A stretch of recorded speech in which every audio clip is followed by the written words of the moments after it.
The dust hadn't settled when the door slammed shut behind them. A woman stumbled down the wooden steps of the homestead cabin, one arm cradling a limp, fevered child, the other clutching a satchel that dragged like a stone. Her dress, once white, now stained with sickness and soil.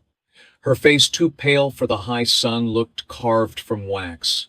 She coughed into her shoulder. No one helped. Behind her, standing in the doorway, like a judge at a hanging, was the land baron, Albert Finch, a name spoken with both reverence and fear in these parts. 55, heavy with power and age, and dressed in black wool despite the heat. He held an eviction notice rolled tight in his fist, like a weapon that didn't bleed. "You missed the payment," he said. "3 months past due. This ain't a charity, Miriam." Her knees buckled as she reached the dry earth. The child, barely 4, whimpered, clutching a rag doll missing one eye. Townsfolk watched from the road, silent, unmoved. They had seen this before. Finch was known for taking back land with no mercy. Dying or not, she had no right to stay. Miriam didn't beg. She just whispered something into the boy's ear, kissed his forehead, and looked up at the man who once lent her husband the money that killed him. Finch turned his back, but before he could step inside, the clatter of hooves broke the silence. A carriage rolled into view, painted dark green, curtains drawn, wheels gold trimmed. It stopped hard in the dust, and a woman stepped out. Tall, graceful, dressed in mourning black with silver trim. It was Eleanor Vance, the banker's widow, and in her gloved hand she held a leather pouch that sang with coin. The crowd parted like wheat before a scythe as Eleanor stepped down from the buggy. Her boot struck the dust without hesitation. Though dressed in mourning, there was nothing frail about her. The black veil framed a face pale but proud, carved from quiet defiance. Every stitch in her dress spoke of old money and harder choices. Albert Finch didn't speak. He didn't need to. His eyes, dark beneath a wide-brimmed hat, scanned her with a mixture of curiosity and disdain. This wasn't a woman accustomed to meddling in evictions. Eleanor approached the kneeling mother and knelt down beside her, not above but level. She brushed Miriam's tangled hair back gently. "Is the child ill?" she asked softly. Miriam nodded. Her lips were too cracked for words. The boy coughed twice, then sagged against his mother's arm, barely conscious. Eleanor rose, slowly, like a storm gathering strength. Then she turned to the land baron and extended the pouch. "This will cover the debt, with interest." Finch's jaw tensed. "This is not your land," he said coldly. "You got no business interfering in it." Eleanor didn't blink. "You made it your business when you lent money to a man dying of mind lung, and then demanded payment from the widow while she nursed his child alone."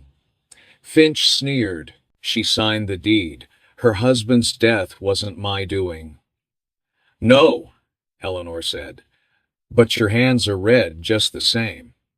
He looked at the pouch, then back at her. "Why?" A hush fell again. The townsfolk leaned in, sensing something larger than coin was at stake.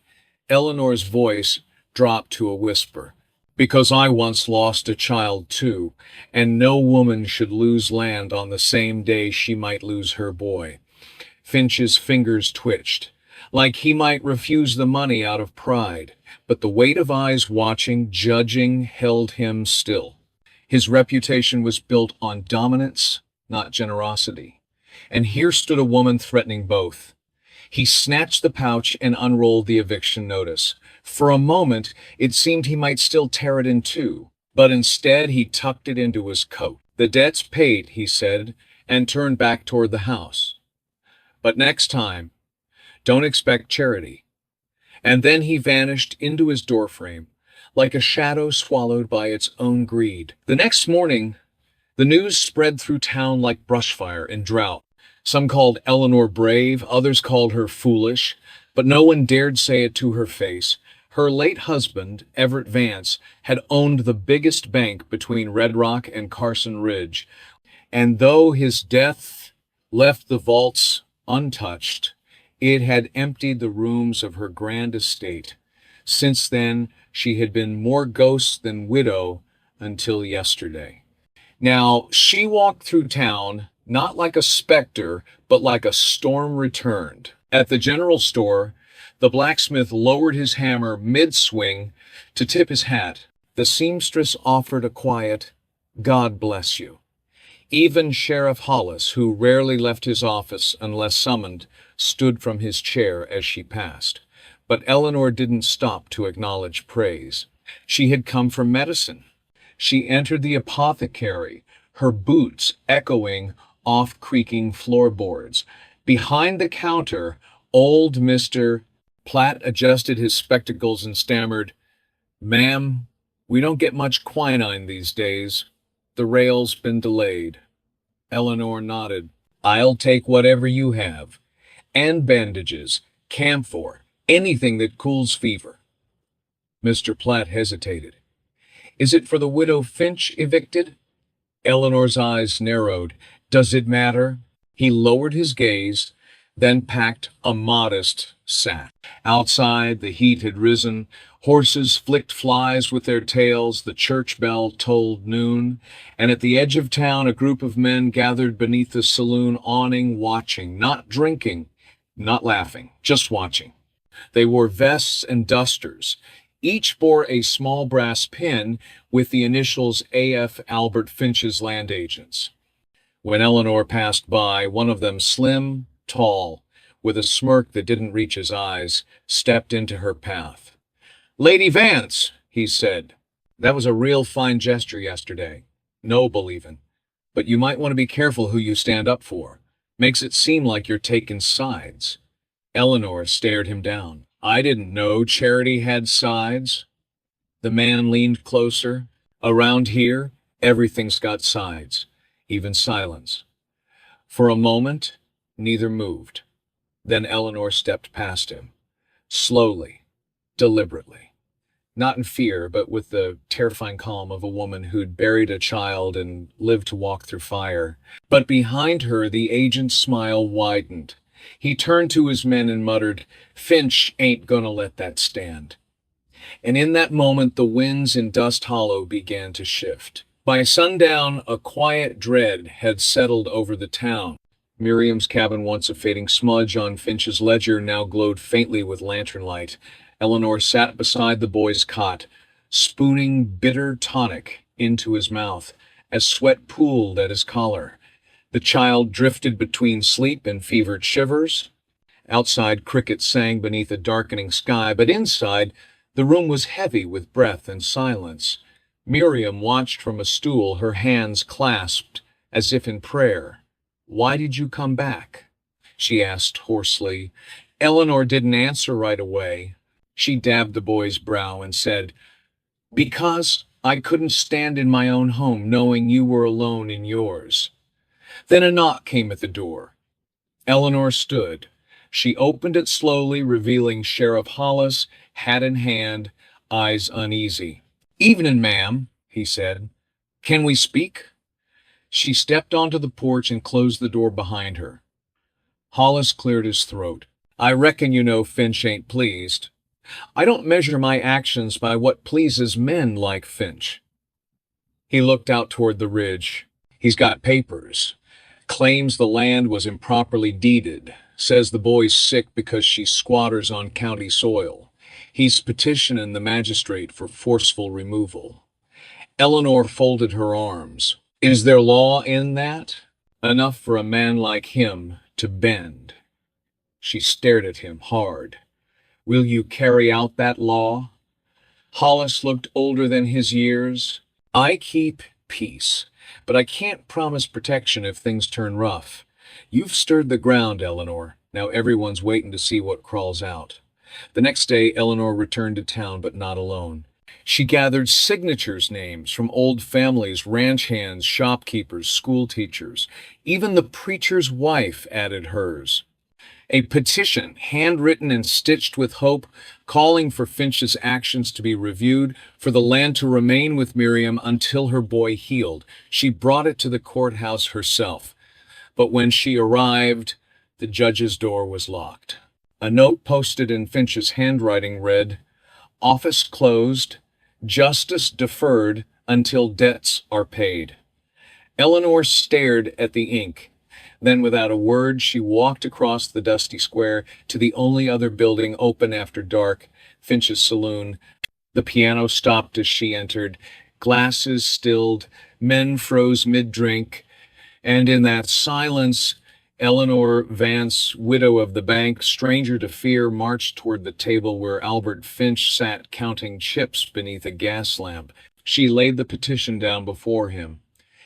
"You may own the land," she said, "but you don't own the people." Finch didn't look up. "People don't pay debts?" "No," Eleanor said, her voice low and steady, "but they remember injustice." The saloon doors swung shut behind Eleanor, but the tremor she left behind stayed long after. That night, a message was delivered in the dark.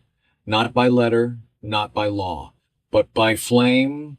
The fire started in the brush near Miriam's cabin, small, fast, and hungry. By the time Miriam smelled the smoke, the back wall had already caught. She screamed for her son and shielded his body with her own as sparks rained from the ceiling. Then the front door burst open. It wasn't Eleanor. It was a drifter, mud-stained boots, dust-covered hat, and eyes sharp as broken glass. No one knew his name. He had been seen in town once or twice, always at a distance, always alone. But now, without a word, he swept the boy into his arms, grabbed Miriam by the wrist, and dragged them out through the smoke. By the time the flames devoured the last timber, the cabin was ash. Eleanor arrived moments later, still in her nightclothes, with water pails and half the town behind her. But it was too late. The widow, the child, and the drifter stood in silence, lit only by the smoldering ruin. Sheriff Hollis arrived winded, hand on his pistol. "Was it lightning?" "No clouds," Eleanor said, eyes locked on the blaze. "No storm." She turned to him. This wasn't nature. This was warning. And all around, townsfolk nodded. But not Finch. He remained silent in his manor at the hill's edge, where his windows glowed faintly, untouched by firelight, shielded by gold. The next day, Eleanor moved Miriam and her boy into the Vance estate. It scandalized some, inspired others, but no one dared confront her, except one. That evening, as dusk bruised the sky purple, Eleanor stood in the estate's garden, pruning the dead heads from white roses, when a voice cut through the silence. "You've made quite the spectacle." She turned. Albert Finch stood just beyond the iron gate. No agents, no entourage, just him, coat unbuttoned, silver watch chain swinging, face half-shadowed by the low sun. "I didn't invite you," she said coolly. He smiled without warmth. "No, but you've invited trouble. Taking in vagrants, starting petitions, accusing decent men of arson without evidence." Eleanor didn't flinch. Decent men don't burn houses with children inside. Finch stepped forward. "You think you're righteous. That coin buys virtue. But charity doesn't make you clean, Eleanor. It makes you exposed." She met his gaze. "And you think fear buys obedience. But you're mistaken. People see you now. They know." Finch's voice dropped to a whisper. "They know nothing. And they won't act unless they're led. You think you've stirred a movement, but all you've done is paint a target on your back." He paused. "Be careful who you shelter. Rats bring fire with them." With that, he turned and vanished into the trees. That night, Eleanor couldn't sleep. The drifter hadn't spoken a word since the rescue, yet he remained moving like a shadow between the halls, standing guard near the boy's room. He ate little, spoke less, but he fixed what was broken. The porch rail, the leaky pipe, the broken fence. Miriam began to regain strength, though she rarely smiled. The boy's fever broke, and he took to sketching with a stub of coal, scratching childish horses and houses onto scrap paper. It was peaceful, too peaceful, until the banker's widow found a note pinned to her door. No name, no seal, just a message in blocky ink. Mouths fed by grief often bite the hand that saves them. She read it once, then burned it in the hearth. But in the dark corners of her mind, unease coiled like smoke. 3 days later, the drifter vanished. His coat remained on the hook by the back door. His hat still hung on the chair. But he was gone. No note, no sign, not even a footprint in the gravel path. Eleanor searched the grounds. Miriam called his name. The boy left a drawing by the window, a stick figure in a wide-brimmed hat standing between flames and a house. That morning, a letter arrived at the estate, this time official, bearing the county seal. Inside, notice of eminent domain. The land on which the Vance estate sat was to be seized for municipal expansion. The paper was signed by Judge Tillman, a man whose re-election had been funded almost entirely by Finch's loans. Eleanor stared at the letter for a long while. She didn't cry. She didn't rage. She folded it, placed it in a drawer beside a small tin box of her son's belongings, and locked it. That afternoon she dressed in full morning attire, not for appearance, but for battle. She rode into town, not in her carriage, but on horseback. The people saw her. They stepped aside. They whispered, and as she dismounted in front of the courthouse, the crowd grew. Inside, she walked past the bailiff and straight into the chamber where Judge Tillman sat sipping brandy. "Eleanor," he said, startled, "there's procedure." She dropped the letter on his desk. "You've made a mistake," she said. Tillman chuckled. "It's legal, reviewed and stamped." "You mean bought and sold." He frowned. "You're emotional. You've let sentiment cloud sense." Eleanor leaned closer. "No, I've let silence breed too long. But now I understand you. I understand all of you." She turned to the crowd gathering at the doorway. "I hereby contest this seizure, not just on my behalf, but on behalf of every widow, every worker, every soul you've robbed behind a curtain of ink and law." Tillman's face reddened. "You have no standing?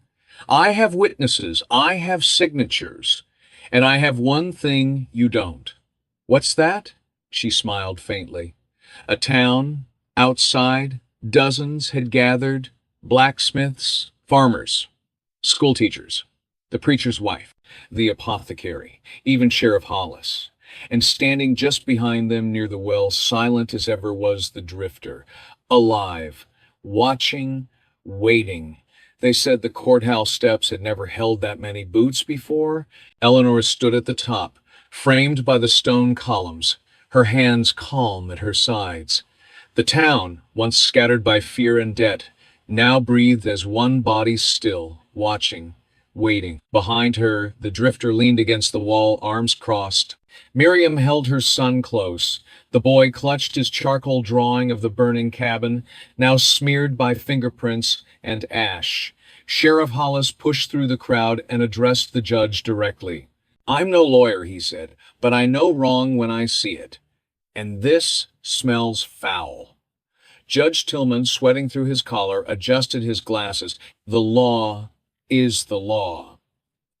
And the people are the people," Hollis replied. "And last I checked, you serve them." Tillman looked toward Finch, who stood beneath a wide black umbrella, flanked by his agents. His jaw twitched, eyes locked on Eleanor, as if willing her to break. But she didn't. Instead, she stepped forward. "This isn't about land," she said. "This is about fear, about the kind of men who build walls from words and use fire as a tongue." She held up a scorched piece of the cabin's timber. "This is what your power looks like, Mr. Finch." He said nothing. She turned to the crowd. And this, she gestured to them, to their stillness, to their presence. This is what our voice looks like.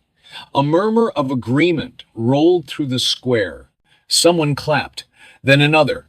Then the sound spread like wildfire until the entire crowd roared with applause, not for spectacle, but for shared defiance, for the weight of silence finally lifted. Finch stepped back. For the first time, he looked small.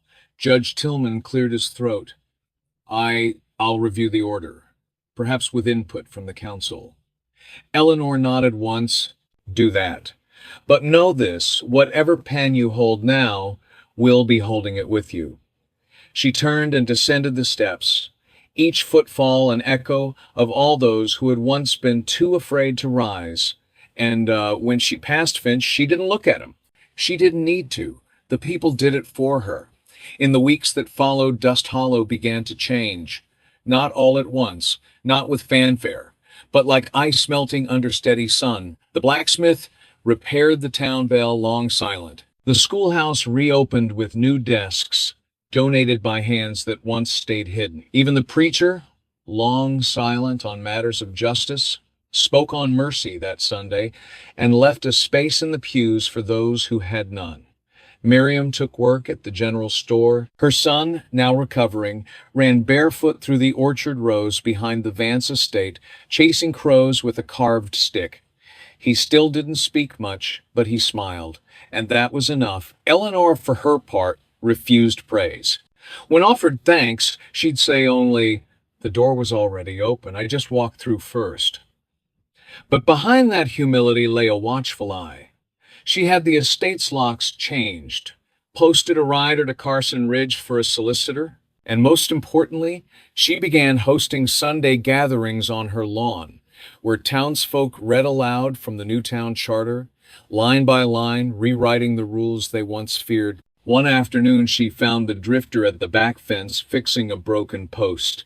"You never told me your name," she said. He paused, hammer in hand. "Does it matter?" he asked. She smiled faintly. "It does to me." He looked at her, then back toward the horizon. "Call me Jonah." She stepped closer. "Why did you help her that night?" Jonah shrugged. "Saw smoke, heard a cry. That's enough for some men. But not all." "No," he said, "not all."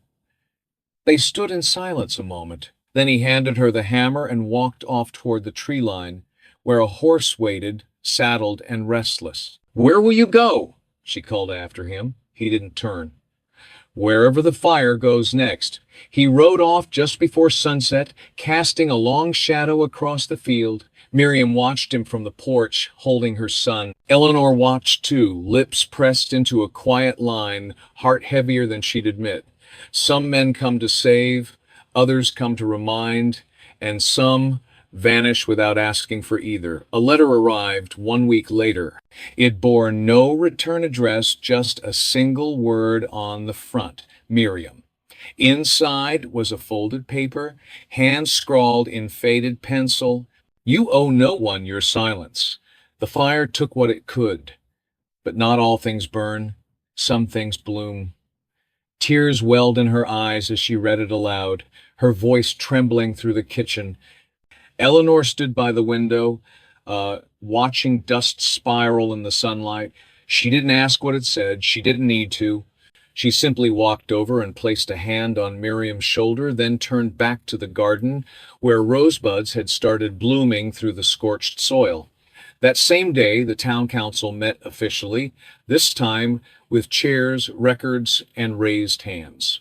Sheriff Hollis voted to lead the session, cleared his throat, and read aloud from the new charter. Clause 4, "No land shall be taken from a citizen in times of hardship without due process, full review, and voice of the people."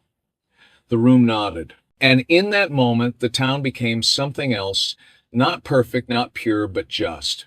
For the first time, the law bowed to the people, not the powerful.